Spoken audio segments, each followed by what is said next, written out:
చెప్పండి ఏం చేసేవారో అని అడిగారు అనుకోండి. మా ముత్తాత గారి విషయం నేను ఒకసారి కనుక్కుంటాను ఉండండి అని వెంటనే సెల్ అట్టుకున్నాడు అనుకోండి, ఓ నమస్కారం పెట్టచ్చు. ముత్తాత గారే తెలియని వాడు, ప్రవరే చెప్పలేనివాడు, వాడి ఇంకా అసలు తన బిడ్డల తన పితృదేవతల విషయంలో గౌరవం లేనివాడు ఇంకా ఏ విధంగా లోకంలో మర్యాద నిలబెట్టుకోగలడు? మహానుభావుడు, ఇంటి పురోహితుడంటే అది. రామచంద్రమూర్తికి పేరు పెట్టి యుగాలు మారిపోయిన లోకాన్ని ఉద్ధరించడానికి పౌరోహిత్యం ఒప్పుకున్నవాడు వశిష్ఠ మహర్షి. ఆయన కర్మ కాలిపోయా. ఆ వంశంలో పుట్టిన మహాపురుషుల యొక్క పేర్లు అటువంటివి. అంత గొప్పవాళ్ళు. కూర్చోబెట్టారు.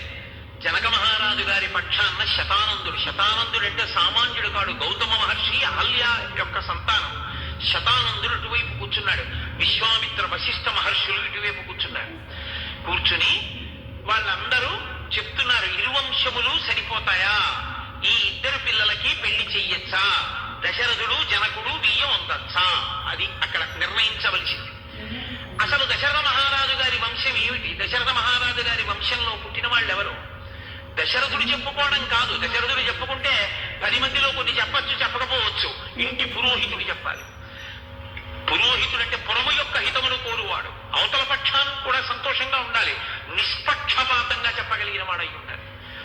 అందుకని వశిష్ఠ మహర్షి చెప్పడం ప్రారంభం చేశారు. అవ్యక్తమైనటువంటి స్వరూపమునందు పరబ్రహ్మము